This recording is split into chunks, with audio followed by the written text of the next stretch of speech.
doubleheader. First in Yankee Stadium, the Royals face the Yankees. Then in Oakland, it's the Tigers and A's. The Yankees and Royals at 12:30 Eastern, followed by the Tigers and A's. Monday on ESPN and on ESPN Radio. Hi, it's Mr. College Football, Tony Barnhart, in for Paul.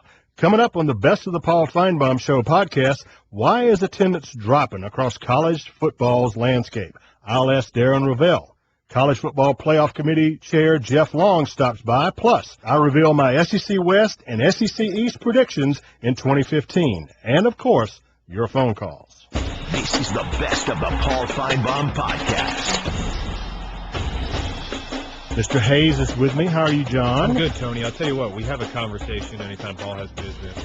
We say, who should we get in the building? Who should we do the show with? And obviously, Mr. College Football for the Finebaum Show, so it's great to have Mr. College Football in the house. And I'm told, anyway, that you've gone on a spring tour and may have your predictions for us in the next couple segments here. I do, and while we're going through that, I did do my spring tour, John. I got to 9 of the 14 campuses, and the other folks I touched base with by phone did 14 columns, one on each school, and plus an SEC predictions column at the very, very end, which I'm going to share with our listeners today. And we want you to call us at 855-242-7285, 855-242-PAUL. And after we go through in the next couple of segments, when we do the order finish in the SEC East and the SEC West, I want you to call me and tell me why I'm wrong. I'm going to give you a hint, John. The Mississippi State fans are not going to be happy with me when we get done. Now, before we get into that, I've got to ask you, John. Now, you are of a younger generation than myself, so I have to ask you, did you watch the final David Letterman show last night? I did not. You did not? You did, I take it? I did. I came in last night and was resting at the hotel, and I did watch it, and I thought it was good. I thought it was good. Now, I will fully admit that David Letterman is of my generation, an older generation, and maybe the young guys like yourself didn't watch, but I thought it was really good. I thought the top 10, the last top 10 was very well done. He brought in 10 of his friends in the entertainment business, plus Peyton Manning, who was at number 2, and it was a lot of fun. Jerry Seinfeld was there, Bill Murray was there, Julia Louis-Dreyfus was there, and I thought that was really, really cool. So I'm sorry you missed it, but yeah, I understand. Tony, this is the thing for me. I didn't grow up watching Letterman. We talked about it on the show yesterday, and obviously I knew that last night was his final show. As I'm sitting there and I'm watching the Cavs and the Hawks in the Eastern Conference final game. My Hawks just collapsed down the stretch. So that's what I did. I knew it was coming on, but I hadn't watched Letterman in God knows how many years. Maybe I could have turned it on, but I just didn't. I'm more of a Jimmy Kimmel guy, and I do respect Letterman, obviously, when he started. He's been one of the best entertainment guys in this country for a very long time. How long did his career span? 33 he did the show, Wow. NBC, CBS, morning show, all that kind of stuff. He was something. But, yeah, I think everybody could tell that it was time for David to kind of move on. The other thing I want to ask, tell me how Stephen Colbert is going to handle that. What's that going to be like? Now, Colbert is a guy who I have watched in the past, who I think a guy that my generation does know pretty well. He's a smart guy. And what you have to do a show like that, it's clear. Late-night television is not only about being funny. It's about being smart. Well, it's Jon Stewart.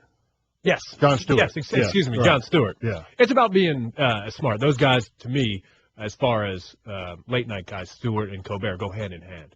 Almost duplicates of one another. But you got to be smart. You got to be funny.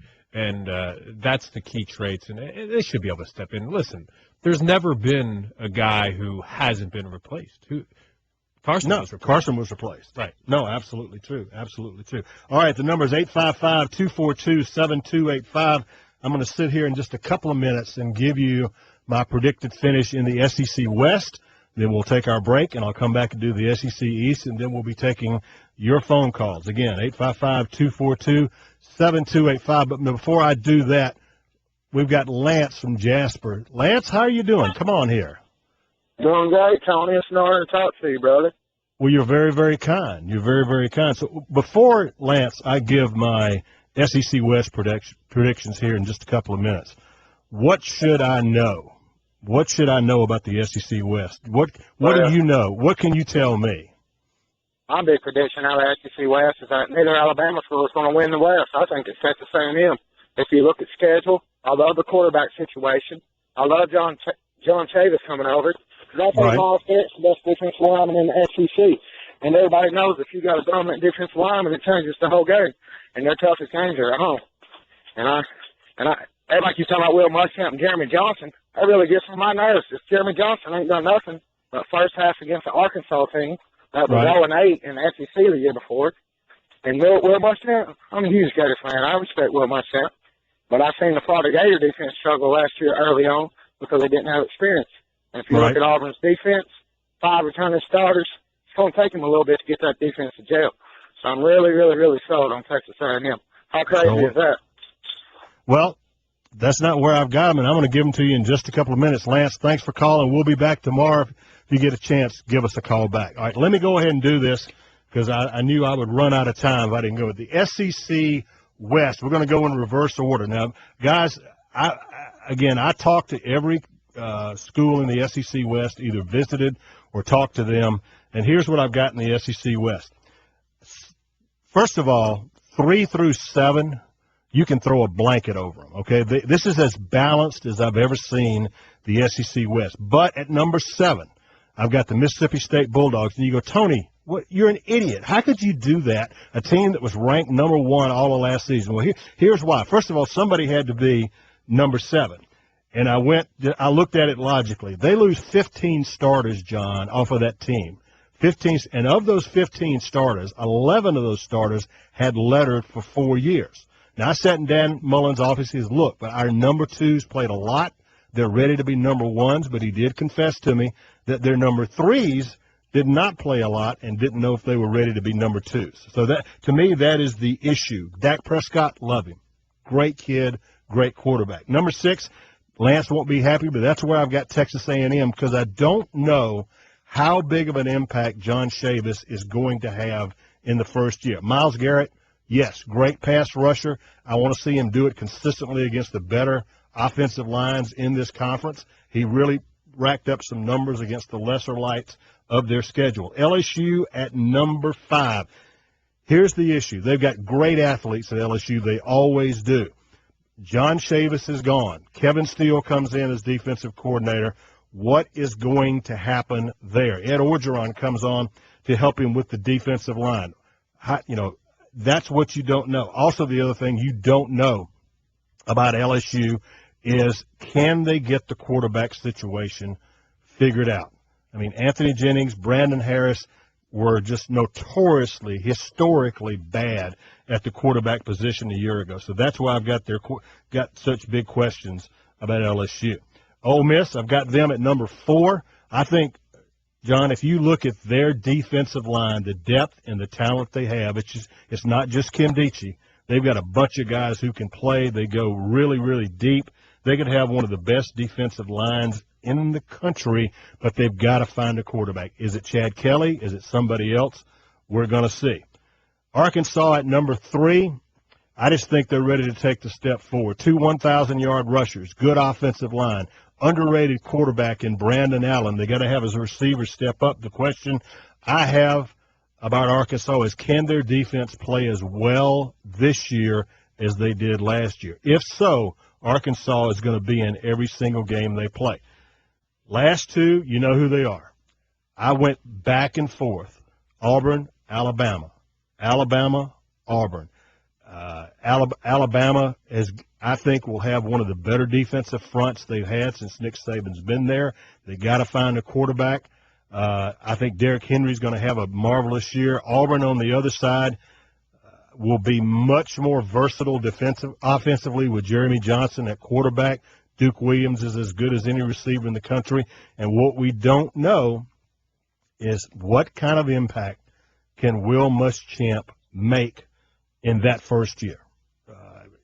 That's what we don't know. So I've got Auburn at 2. The other thing Auburn's got going for them is just like 2 years ago, they play Alabama and Auburn and Georgia at home. That's a big deal. And that could, at the end of the day, that could put Auburn over the top. But right now I've got Auburn at 2 and Alabama at 1. First blush, John, what do you think? I got to ask you about Will Muschamp and John Chavis. Okay. You said you're not sure about Chavis, what he'll do right away at A&M, slot them at 6th on that side of the SEC. Muschamp, though, has that same project to deal with at Auburn.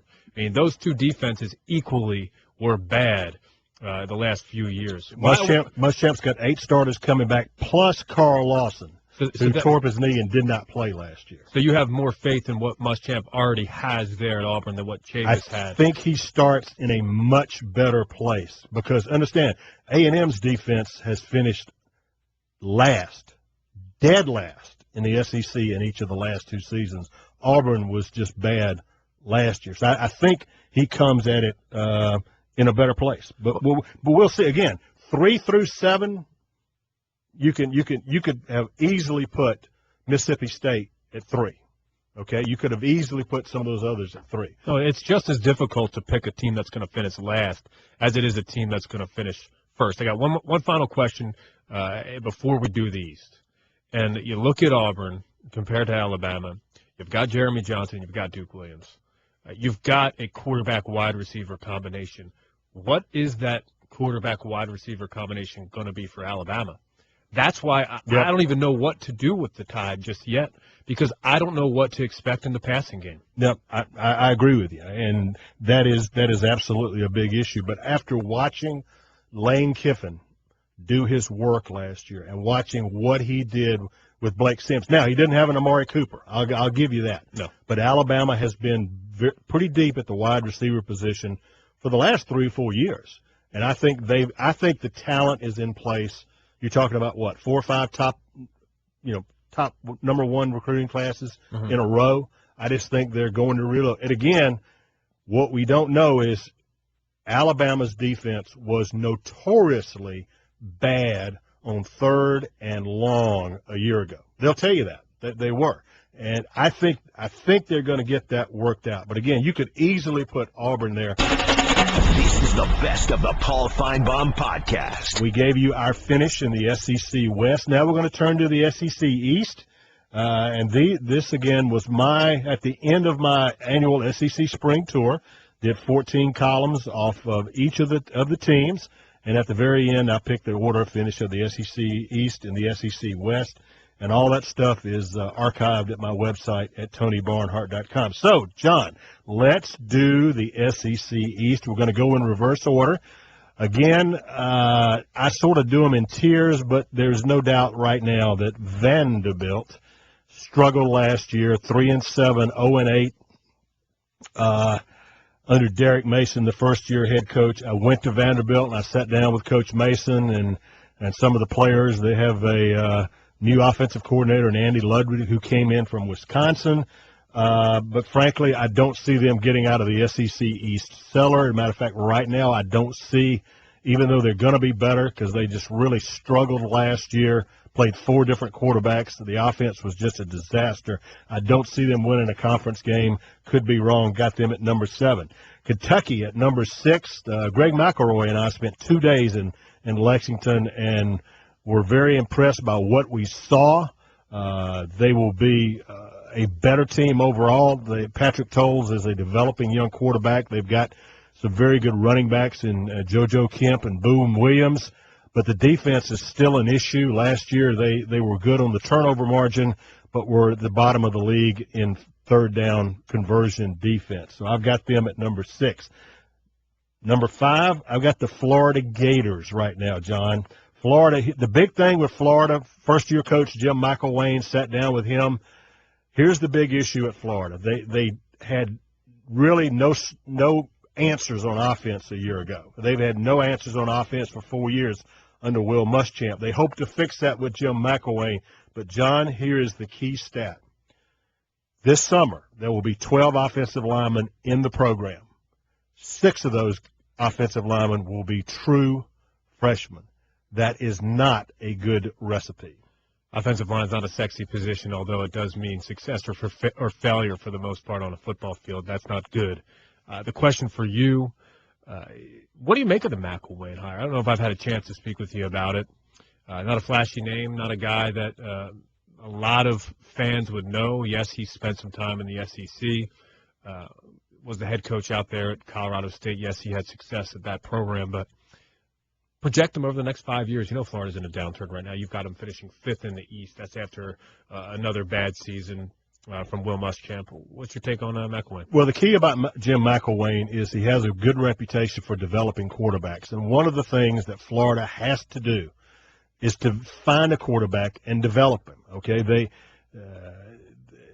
they just have not been able to get anything productive out of the quarterback position the last few years. Now they've got Treon Harris, who's a sophomore who played some last year, and then they've got a redshirt freshman in Will Greer, who's a kid who threw for 1 million yards in high school, but you don't know how that translates.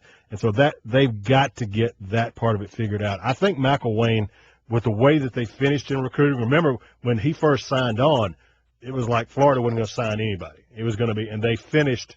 There were those 3 top kids in the state. Very good signing. They ended up getting 2 of them, and so they finished strong. So they've got to recruit, but they've got to look. They're average at best at the quarterback position. I'm not sure they're even average. The running backs are average at best. They haven't had a dynamic wide receiver really since Percy Harvin left, if you're going to be truthful about it. And they've been waiting on DeMarcus Robinson to grow up and become a star. So defensively, they will be good again. They will be good again on the defensive side. I just think looking at their schedule, looking at their talent, I just don't see them making a big move. So, all right, let's go to number 4. I've got South Carolina at number 4. I went down to see Coach Spurrier. I found him in pretty good spirits after all was said and done. You talk about a horrendous defense, John. Their defense last year just could not stop anybody. There were times Coach Spurrier said this. There were games, specifically the Auburn game is the one that comes to mind, where Spurrier basically went for it on every 4th down. He even onside kicked to steal a possession. It almost worked for him, and it almost worked. But they couldn't get a stop in the second half of the game. So they have to do something. So what does he do? He doesn't fire Lorenzo Ward, the defensive coordinator, but he goes and gets John Hoke, who worked for him at Florida, who's been in the NFL for the last 12 or 13 years. And basically, John Hoke, they're going to share the title, but John Hoke is going to make the calls. So they have to be better. People forget, John, last year, everybody talked about, well, you lose Jadeveon Clowney. Well, it was a lot more than that. They lost 3 of the top 4 guys up front. They lost both of their cornerbacks. They got boat raced by Texas A&M in the first game, and they never got better. So if they can get a little bit better, he may end up playing a true freshman at quarterback, a kid named Lorenzo Nunez, who's from Kennesaw, Georgia, a good dual-purpose guy. And I know he wants to go back to having the quarterback involved like he did with Connor Shaw. He wants to get back to that, and so we will see. At number 3, I've got Missouri. Won the championship each of the last 2 years.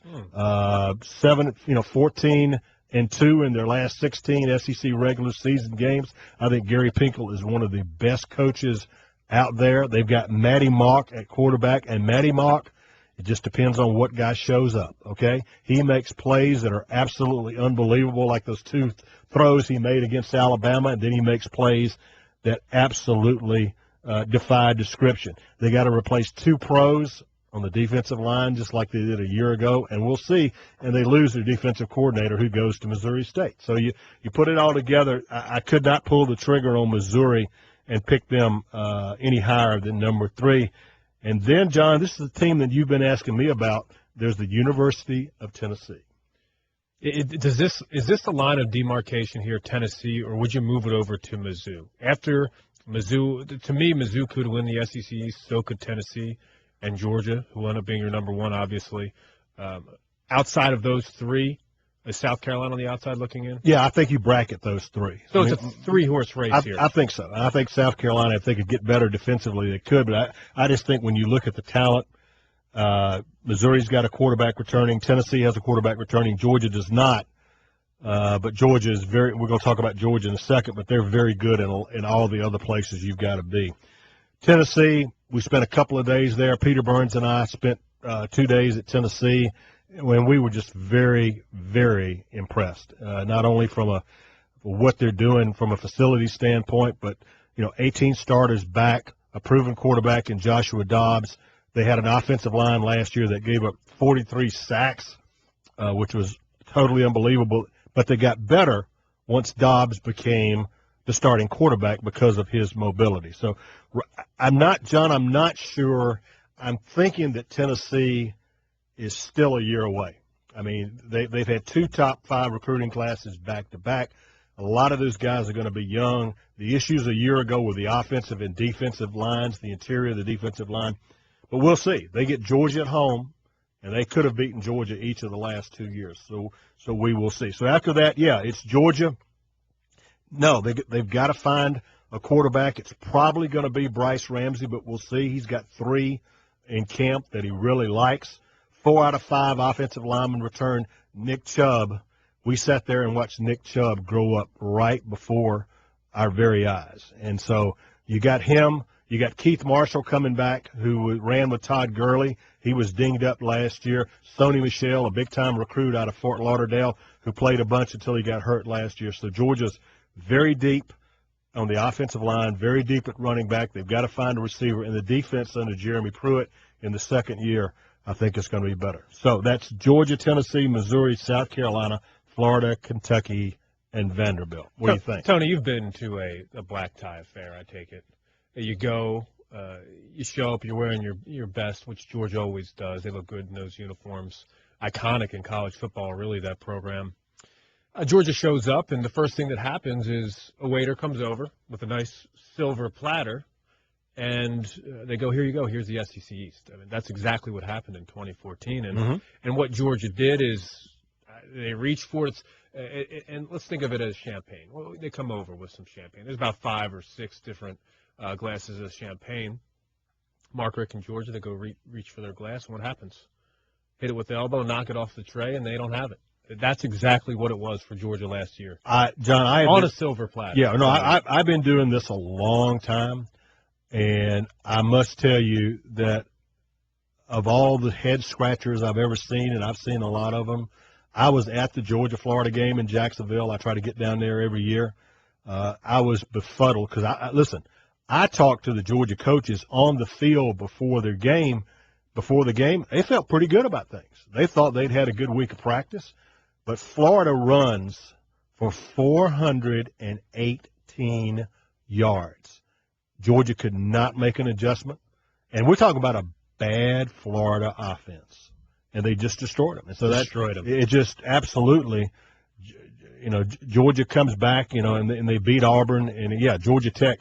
I give Georgia Tech more credit for winning that game than Georgia losing. I thought Georgia Tech played great in that game with the game on the line. But then still Georgia had a chance to win the game in overtime because Georgia Tech scores first in overtime, misses the extra point, and all Georgia's got to do is score and get an extra point. And Hudson Mason, who had been great all year in terms of protecting the football and throwing for a high percentage, he throws a pick, and the ball game's over. Totally, totally unbelievable. John, here's the thing about Georgia. And you sit there and you look at their schedule, and they get Louisiana Monroe, they get Vanderbilt in Nashville. They're okay. South Carolina, Coach Spurrier always plays them tough. I mean, they beat them by 3 last year in Columbia. Then here's the game, John. And as the season goes on, we're going to talk about this game as being the watershed game. Alabama at Georgia, October 3rd. That's going to be the game. This is the best of the Paul Finebaum podcast. Geico presents Strange Saving Stories. Astronomers detected an interstellar transmission. It stated, Geico, 15 minutes could save you 15% or more. The implications were staggering. Was the cosmos telling us we could all save hundreds on car insurance with Geico? Or did their radar merely pick up a signal from the nearby Rufus and Clyde's morning show? We may never know. Geico. 15 minutes could save you 15% or more on car insurance. This is the best of the Paul Finebaum podcast. One of the people that we're going to see next week in Destin is the Vice Chancellor and Director of Athletics at the University of Arkansas. He is also the chairman of the College Football Playoff Selection Committee. Did a wonderful job doing that last year. Last night in New York, he was honored as the top athletics, director of athletics for the year by the Sports Business Journal at the Sports Business Awards. Of course, we're talking about Jeff Long from Arkansas. Jeff, first of all, congratulations and thanks for being with us.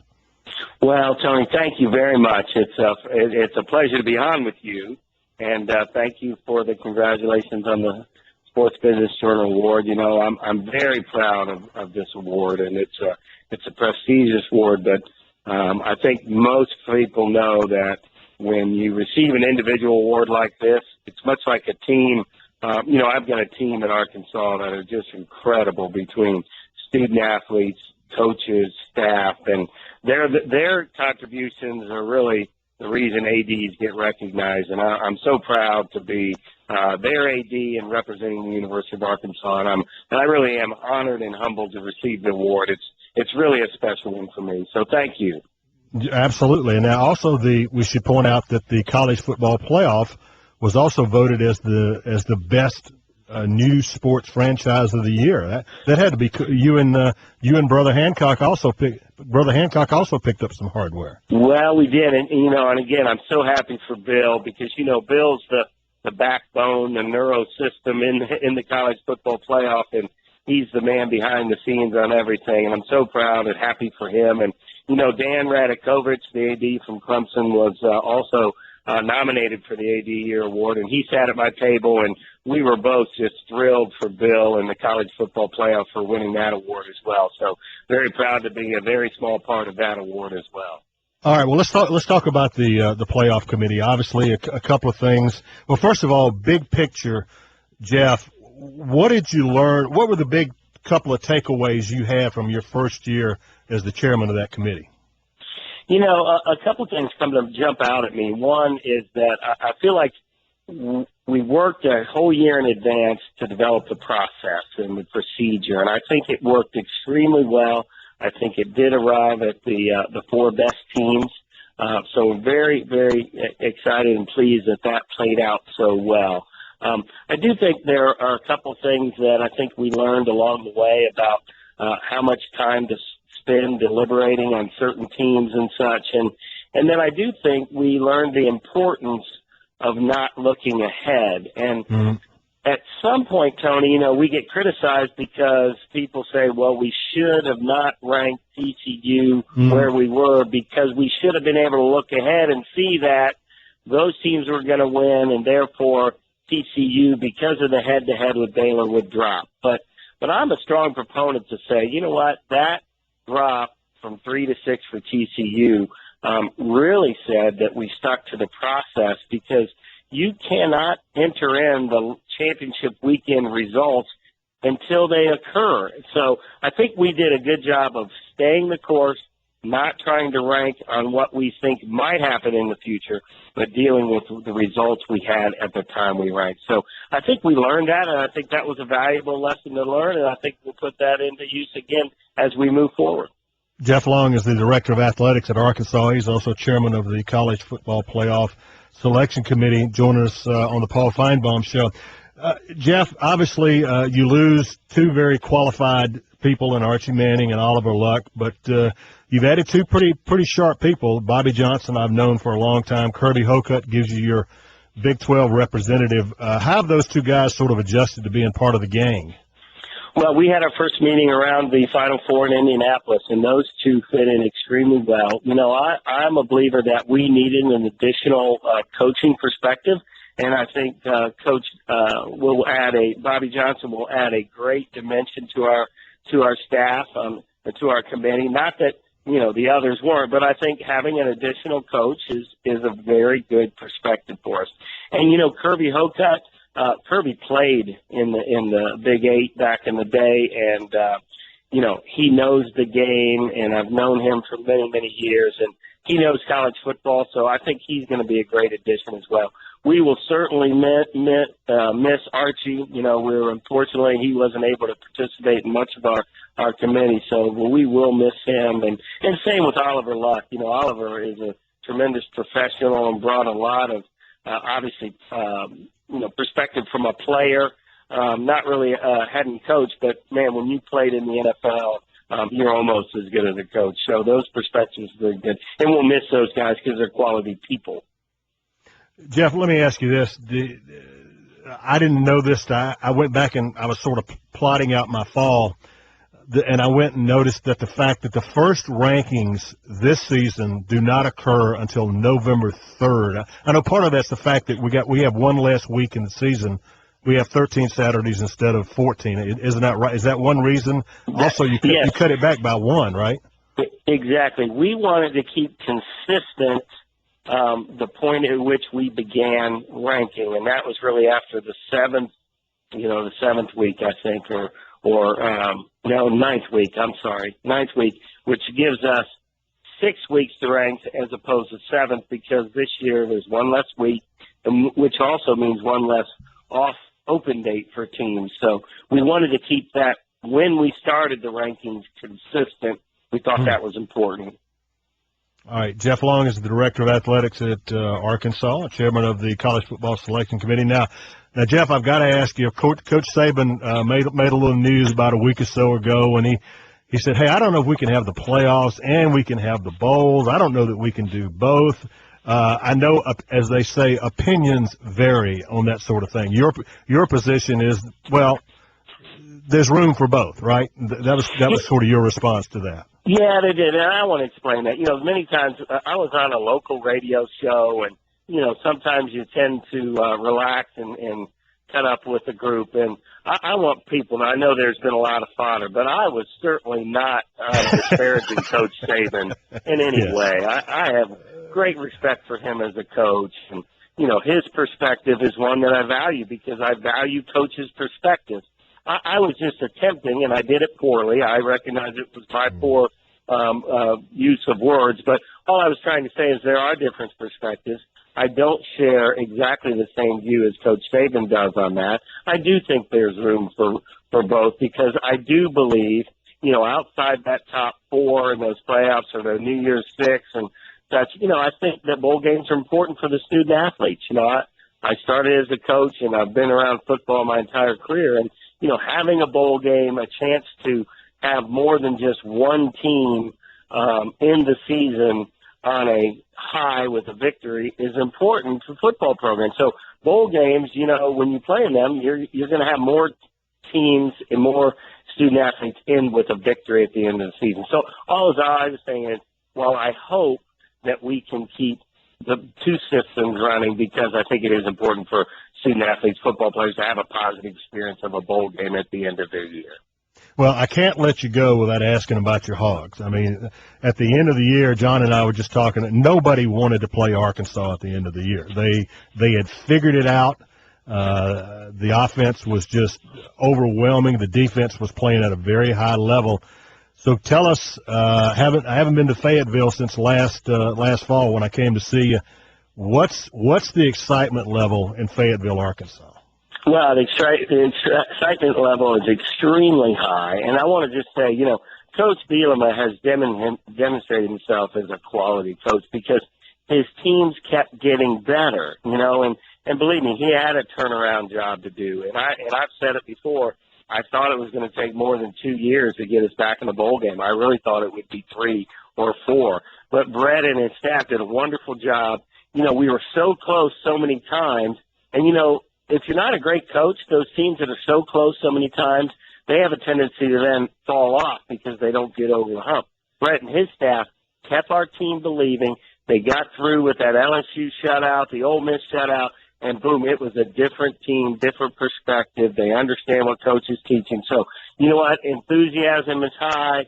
Coach Bielema and his staff have done a terrific job, and we think we're poised for a great season. And, but Tony, better than anybody out there that's listening, how tough the SEC West is. So, but he's built us in a way that we think we can be successful, and we're excited about the coming season. All right, Jeff Long, Director of Athletics at Arkansas. Jeff, thank you much for being with us, and we will see you in Destin next week, okay? Thank you, Tony. Always a pleasure to visit with you, and look forward to seeing you in Destin. This is the best of the Paul Finebaum podcast.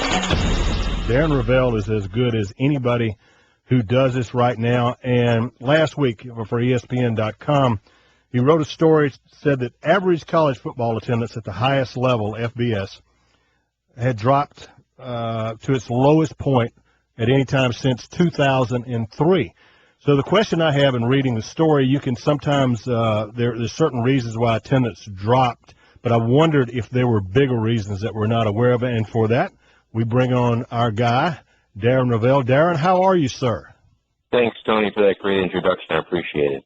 Absolutely. Well, here's the issue. You point out in your story last week, average attendance was right at 44,603 a game. That's a drop of 2.3%. Which is big, by the way. I mean, I was going to 2.3%. Yeah, I was going to ask you about that. Is that big? And B, is this symptomatic of a problem that we need to be paying attention to in college football? Yes and yes. The reason why 2.3% is big is because in college you're usually rooting for the laundry, and it doesn't matter. And also you would think, well, when some teams are good, some teams are bad. Shouldn't that balance out? And what you have here is there's a bunch of things going on, and this is why athletic directors across the country are baffled and are trying to figure out what to do, is because there's so many prongs that they have to pay attention to. One, you have, and this has always existed, but it seems like it's more brought on now, it's more exacerbated now, which is you're trying to pay attention to a 55-year-old person and a 18-year-old person. And so the 55-year-old person wants all the traditions, wants everything to be the same for the most part. The 18-year-old wants anything that will keep him and her in the seat. And so that's the problem. And the problem isn't brought out even more by just how our society is, the lack of attention span, the kids having to do two things at the same time. If the Wi-Fi is not good enough, they can't do that. Yep. And they can't look around to find anything else. If they're of legal drinking age, or even if they're not and they have a fake ID, let's be real, the bar is still doing two things at one time. So you have the kids problem, the older alumni, and then you have the TV problem, which is only going to get worse. The fact that HGTV is great, is incredible, and there's a fan base that says, when I go to the game, I feel like I'm missing something. So then I have to go home and watch it again. It sounds so strange, but that's how people think. Well, Darren Ravel of ESPN, we're talking about college football attendance, which has dropped 2.3% over last year. Darren, what I keep hearing, I hear all those things from fans. The older fans are tired of the traffic. They're tired of the hassles of getting into and from the stadium. The younger fans, if they can't communicate in real time, if the Wi-Fi is not good enough, they get upset. And the other thing, when I tweeted out that you were going to be on today, the thing I got inundated by price. You've seen the market. You've seen the market. Actually, yeah, that's actually bull. That's okay. Bull, Tony. Okay, for the most part. And I haven't analyzed every school everywhere, but for the most part, price is a wash. Maybe going up at the rate of inflation, but price is like all the way down on the list. Like for real, we did some questionnaires last year when we were doing something on the horrible student attendance, and the funny thing is that even students, right, and they get a great deal. So, but students were like, so far down on the list, even on price.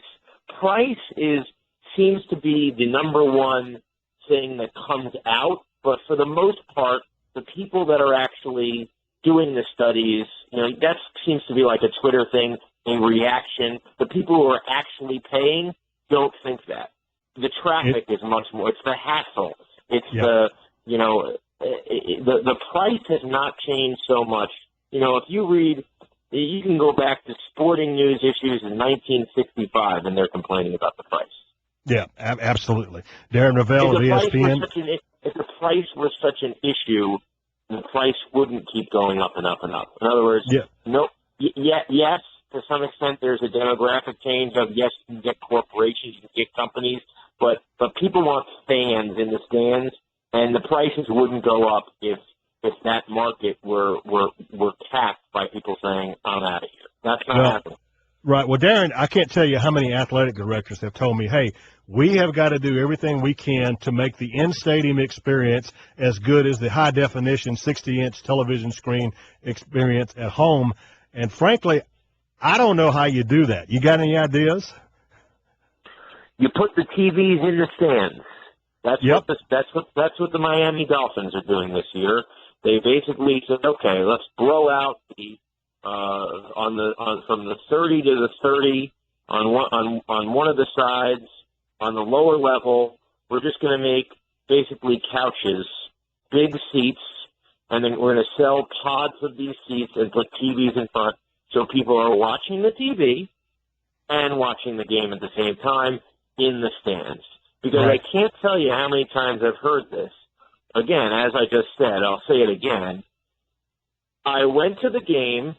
I saw it. I kind of saw it, but we won. But I can't, get it out of my head and move on until I see, how that pass really looked. So you're telling me, especially if you don't have a family member who goes to the game and maybe you're going by yourself, I'm now going to go home, and even on fast forward, I'm going to invest another hour in making sure I saw what I was supposed to see at the game. It's impossible unless you bring the TVs there at the same time you're watching the game. Now, from a business standpoint, you said that a drop of 2.3% is significant. The SEC, of course, they're doing okay. I think 9 out of the top 25 were from the SEC. But what is the other than the lost ticket revenue? What is the downside of that? I mean, because the revenue streams for college football tickets you got television money, you got all this other money. How big a deal is this? Ticket revenue in all sports is shrinking and shrinking and shrinking. So then the question is, how much do you want to work on it? How much do you care? And, I'll never forget, in 2000, I did a story for ESPN about kind of we're going on to the next century. What's the next iteration of football stadium? And I talked to a futurist named Watts Wacker. That was his name. You're making that name up, but that's fine. No. W-A-T-T-S. You Google him. W-A-C-K-E-R. And I said, what's the next stadium look like? Think far out for me. And he said, it's a sound stage with 1,000 seats. I'm what are you talking about? He said, well, the stadium's not going to matter anymore. The only thing that's going to matter is that the grass is optimized for TV. The lights are optimized for TV. And back in 2000, I couldn't read it. But now I get it. So the question becomes, if you think you have a home field advantage and you like your crowd, if you think crowd counts for anything, that's why you care. Because, we always talk about, hey, you don't want to sell your seats to other fans, to opposing fans, this and that. You care if you think that the crowd means anything. If you don't think the crowd means anything, then who cares? Just make your money on TV and everything. And the only thing I will say from what ADs tell me, why you don't do that, is that the person who's watching on TV does not feel as invested as the person who's in the stands. And so the problem is, if the kids don't come while they're in school and they're watching on TV, they're less likely to be the big-time future donors that you need them to be. Yeah, and that's obviously a problem. And I think there's been a bunch of schools who have said, we can't give the students the crappiest seats in the house just because it's not a revenue stream now. Because, you know, you look at the University of Arizona, who basically puts the kids now sideline to sideline all the way across, because that's the way, you know, they are worried about, we need these people to come. We need them to be future donors. All right. Compelling stuff, Darren Ravel. Thanks for being with us. We will call on you again, my friend. You got it. Thanks, Tony. This is the best of the Paul Finebaum podcast. ESPN Radio, bringing you directly to the biggest events in sports. Center field, well hit, Hunter back, out of here! From opening day of baseball, Throw to the plate, safe at the plate! right through the World Series. For the third time in 5 seasons, the San Francisco Giants are the champions of the baseball world. Whether it's LeBron, Chris Paul, or Kevin Durant, when the NBA tips off, ESPN Radio is right there when a champion is crowned. Have a new world champion. The San Antonio Spurs are the world champions. And when the magic of bowl season arrives, ESPN Radio is your home for the new college football playoff. The college football playoff first national champion, the Ohio State Buckeyes. The biggest events in sports can be found right here on ESPN Radio. This is the best of the Paul Finebaum podcast. Billy in Atlanta. What you got on your mind, Billy? Is this Tony? Yes, sir. This is Tony. I wanted to ask you about, did you heard anything about them paying players, and they was talking over on that other channel, other station this morning, said South Carolina was going to pay players $5,000 a year more than Georgia and Alabama. Well, Billy, here's what's going on there. What colleges are trying to figure out is how they can pay the full cost of attendance. The full cost of attendance is an athletic scholarship only covers room, books, board, tuition, and fees. It does not cover the incidental costs of going to college. And if you send a child to college, you know there's a ton of incidental costs. Now, what they're trying to do is figure out what is the number of what the scholarship covers and what it actually costs to go to school. And that is the amount of money that's going to be given to the athletes. Now, here's the problem. The problem is that the formulas that the school uses to determine this, and this is a federal formula, the numbers come out differently. And so what they've got to figure out is how to come up, or should they come up with a uniform number of pay. And this, it'll be part of the scholarship. They haven't figured that out yet, but Billy, that's what they're talking about. I think they're going to come up with a number that works for everybody. But right now, this is all really, really new, and nobody quite knows exactly how it's going to work. But that's what's going on. All right, I appreciate it. And I think them dogs are going to be all right this year. Well, we will see. We will see. And, oh, by the way, speaking of the dogs, Clifford, I cut you off at the end of that hard break. If you want to call us back and talk about Georgia, I thought you made some really good points. We invite you to call back. The number is 855-242-7285, 855-242-7825. Let's go to Brian in Houston. How are you, Brian? Tony, how you doing? I'm doing great, thanks. Hey, enjoying listening to you. Hey, I got 2 quick questions for you. First one, football related. What do you think A&M's chances are of ever getting to the top of the SEC? I'm a big Kevin Sumlin fan, obviously being from Houston. Followed him through U of H and on to A&M, and I just wonder, he's got some great recruits, but I just wonder if he can get to the top of the SEC. Just wanted to see what you thought about that. Well, Brian, the first thing you have to ask yourself is, does Texas A&M have all the elements to be successful at the highest level? And the answer is obviously yes, okay? Yeah. They've got tons of money. They're pumping $425 million into Kyle Field. So they've got, and they're paying their head coach $5 million. So they've got everything you need. To me, there are a couple of things. We know under Kevin Sumlin, we know they're going to move the ball. We know they're going to score a lot of points. So now the question becomes, can they play defense at the level you have to play it to win a championship? Now, I think hiring John Chavis was a brilliant move, and I think they're going to get the players. Now, one of the issues moving forward on defense is something that another caller brought up, is the fact that you run that up-tempo offense, you run more plays per game, which means your defense is on the field for more plays per game. And I think every school, including Texas A&M, has got to recruit to the point where they literally have more depth on defense than they do on offense. And when you do that, you can compete for championships. That's the way I see it. I agree, and I just hope John Chavis can, help them get to where they need to be. Hey, the second question, just real fast. Hey, can I get the address for Jim to send him a history book? Because I don't know if he knows it or not, but history has always been about the money all the time. So I'm not sure if he knew that or not. But thanks a lot, Tony. I appreciate it. You have a good one. All right, Brian, I appreciate it. Let's go to Michael in Cullman, Alabama. Hello, Michael. How are you? Hey, how you doing? We're about to have the WBC Heavyweight Championship fight down here at UAB Bartow Arena.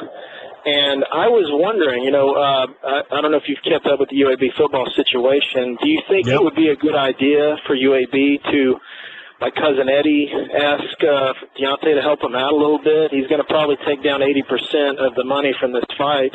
He seems like a charitable guy. I mean, what do you think? Well, first of all, I think UAB and their fans have sort of stepped up to the plate and are going to provide as much as $6 million to get this thing back on tracks. But I would tell you that UAB could probably, any help you want to give them, I think they would appreciate. And we're all hoping that they get this thing, get football reinstated. That's a messy situation. Michael, appreciate it. Thanks for calling. Let's go to Rick in Southern California. What's on your mind, Rick? Greetings, Tony. Listen, big fan of yours. Back when I lived in Atlanta, I used to read your columns all the time and enjoyed them very much. Thank you. And as far as your predictions, pretty much we're in agreement for the most part. Maybe flip-flop Tennessee and Missouri, but that's really you're splitting hairs there. And when it comes to Auburn and Alabama, you can pretty much I keep hearing about the quarterback situation in Alabama, and that's why they're giving Auburn the edge in a lot of situations. But as far as, that game's the end of the season, and by then Alabama should have the quarterback situation figured out. And if you look up and down there, the roster at Alabama, there's really not too many other weaknesses. The question mark, of course, would be on the pass defense because of how horrendous it was last year. But I think the loss of Mari Cooper, him leaving to the NFL, is actually going to help Bama's offense. To me, last year they relied too much on him. They were looking to pass way too much. With Drake and Henry in the backfield, I think you're going to see a lot of screens, a lot of out of the backfield type passes from the quarterback in the early part of the season. Plus, Alabama has 3 or 4 games before the Georgia game that they can get some legs underneath them. But then the stretch is going to be really, really rough. So. But both teams, both Alabama and Auburn, have really, really difficult schedules, as does everybody else on the West. So the West is going to eat itself up. It really is. I think it could be a surprise. It could be Arkansas coming out of there. Go ahead. Yeah, go ahead. Well, I was going to say I'm a big-time Alabama fan, but I'm also, a lot of your Alabama callers have been calling and saying I'm a realist, which I am. I'll be honest with you. I have Alabama losing a couple of games this year. I don't have them in the Final Four at the end of the season.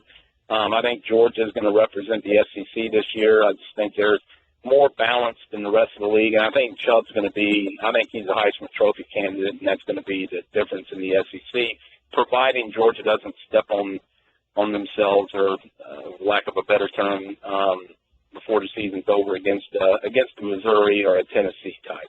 Well, Rick, what I've said about the SEC West is it's as balanced.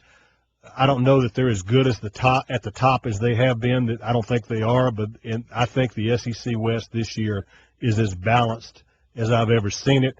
I still like Georgia in the SEC East because of that running game and the fact that they're going to be better in the second year under Jeremy Pruitt at defense. And the reason I picked Georgia over Missouri, quite frankly, is because Missouri's won it 2 times in a row. I mean, I don't know about you. I just don't see a team winning that either side of the SEC 3 times in a row. But anyway, it'll all play itself out. And I think anybody trying to guess right now, it's just it's very, very difficult because of the scheduling. And and stuff. And so you basically have, like I do, Georgia and Alabama meeting twice for the once during the season and once and then again in the SEC championship. Yep. That's, Do you have them splitting? I don't know if you've said who you think is going to actually come out of the SEC. Do you have Alabama coming out of the SEC? First of all, I'm not smart enough to look that far ahead, but I think it would be, given the game those two played back in 2012, I think that would be a fascinating rematch. Hey, Rick, thanks for joining us. Call us again, okay? You bet. This is the best of the Paul Finebaum podcast. Chris Lowe of ESPN.com, longtime friend, covers the league as well as anybody in the country, better than most. Let's start here. You'll be in Destin next week, right? Yes, sir. I've been talking about issues that are going to come up down there. In your mind, I'm looking at things like the satellite camp, the graduation rule that as it involves guys like Everett Golson. What is your take? What are we going to be talking about the most while we're down there? Well, both of those topics, but, I think probably the biggest topic, Tony, is the Mike Slabs stepping aside. I think that, to me, is the topic that everyone across college football is going to be talking about. This essentially will be Mike's, farewell, or the media days. But, he's been such a staple in this league, and certainly there at those meetings. I mean, the way college football looks now, I think in a lot of ways are directly related to some of his ideas, some of the things he's pushed for, the changes, the way that the sport has been revolutionized. Really, you trace it all back to Mike Slough. So I think that in itself, that Mike's retiring, stepping aside, probably will be the topic du jour down there. Yep. No, I think you're absolutely right. Chris, the thing that has always intrigued me about Mike Slough is when he becomes commissioner, when Roy Kramer retires, I think a lot of us wondered, here's a lawyerly former judge coming in here, and Roy Kramer was one of the coaches. Okay, he could wrestle with the coaches from a rules and compliance standpoint, all this stuff, and we wondered how Mike Slough would do it. And I'd say on balance, you'd have to say he's had a remarkable career. Without question. Of course, he refers to himself, as you know, Tony, as a recovering attorney. Yes. Yes. Mike is a classic example of a guy who's not very big in stature, but everything he does and the way he carries himself is big in stature. And I've yet to talk to a coach or administrator in the league who doesn't have the utmost respect for him, but also know unequivocally that when they're dealing with Mike, they're dealing with a guy who has strong opinions, who's going to be thoughtful. But typically when Mike wants something, Tony, over the course of the time he was commissioner, he got it. Well, yeah, he is absolutely one of the best consensus builders I can ever remember. Because you know this, when he had to walk into a room and there was going to be a vote, he had the votes in his pocket before the votes ever got taken. Oh yeah. And as Mike will tell you, I mean, you're walking into that room and you've got before it expanded to 14, you had about 12 different agendas. Now you've got 14 different agendas, and you're trying to sort of not really wrestle with those agendas, but shuffle through them and say, hey, listen, guys, this might not be what's best for you, Georgia, today, or you, Tennessee, tomorrow, or you, Alabama, in a year, but this is best for the league over the long haul. And you're right. He had a wonderful ability, an amazing ability to get people to see the big picture and look beyond himself. Right. Well, that's going to be, there's no doubt that's going to be the number one topic while we're down there, and it's going to be really, really special. But I did want to ask you, the coaches are going to get asked about, we all meet with the coaches on the Tuesday before the meetings actually get real cranked up. And what are you hearing on the graduate transfer rule, the Jeremiah Masoli rule that the SEC put in several years ago? Everett Golson would have had to get a waiver. There's some people who feel like that waiver would not have been forthcoming.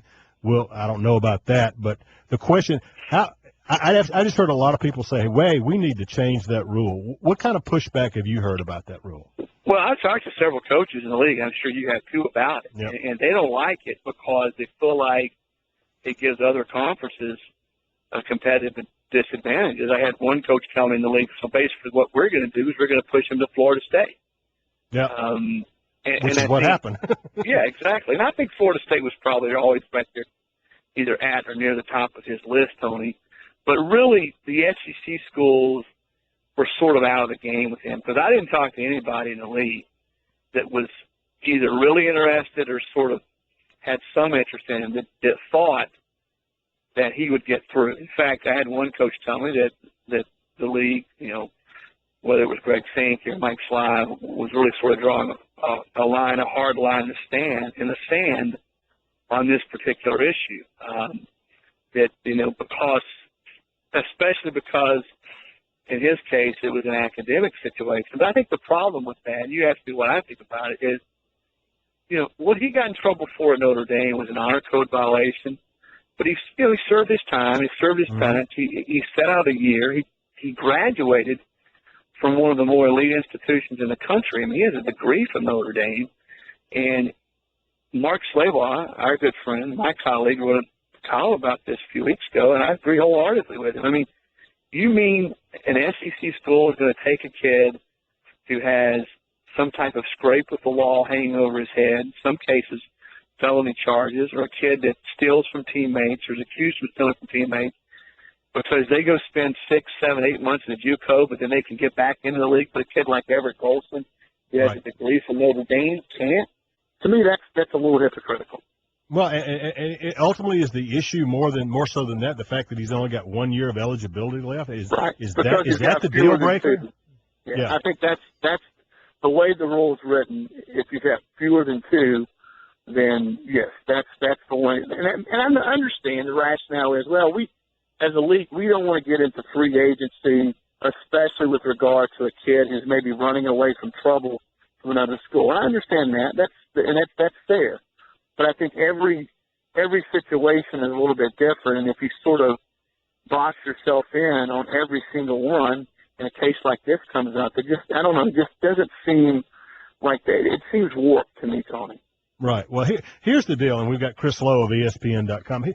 Here's the deal, Chris. I'm hearing more and more coaches around the country saying, you know what, this is a bad rule. This is a bad. The guys shouldn't be able just to transfer just because they get a degree, which I think is silly.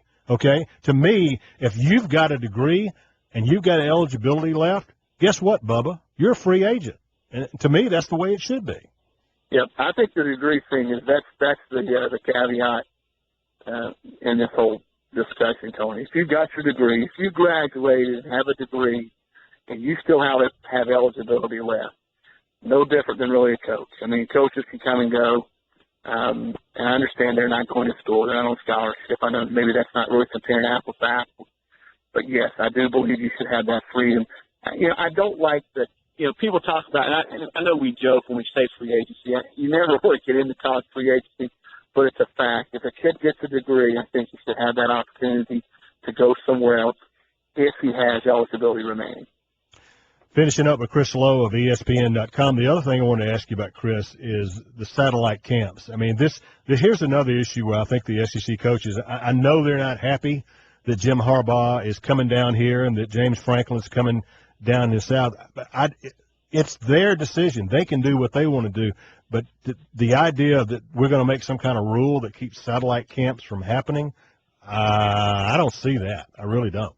What about you? No, I think there's a better chance that the SEC rule is loosened that they can do. Because, good well, if the SEC coaches can do them, they already would have been doing it. I mean, the ability to sort of live in the gray area, stay a step ahead, I think that's one of the things that the SEC schools and coaches have been so good at over the years. So if there wasn't that rule now in the SEC that prevents or prohibits SEC coaches from doing it, good and well they'd be doing it. So I think there's a better chance, Tony, that maybe, I don't know if it will, that rule gets relaxed as opposed to a rule being passed preventing other schools from doing it. Because, listen, SEC coaches hate the fact if there's anything out there, I don't care what the rule is, that they see as being the slightest competitive disadvantage, they're going to howl. No, there's no doubt about that. Well, again, it's going to be It's going to be a hot topic when we get to Destin next Tuesday. It'll be interesting. Chris Lowe, my friend, I'll see you down in Destin. Thanks for being on with us. Oh, it's always a pleasure. Take care, my man. Thank you for listening to the best of the Paul Finebaum podcast. Tune into the Paul Finebaum Show every day from 3 to 7 Eastern on the SEC Network or on the ESPN radio app. Prince Fielder leads the Texas Rangers into the Bronx to face Alex Rodriguez, Mark Teixeira, and the Yankees. The pregame's at 7 Eastern, followed by first pitch at 8, Sunday on ESPN and on ESPN Radio.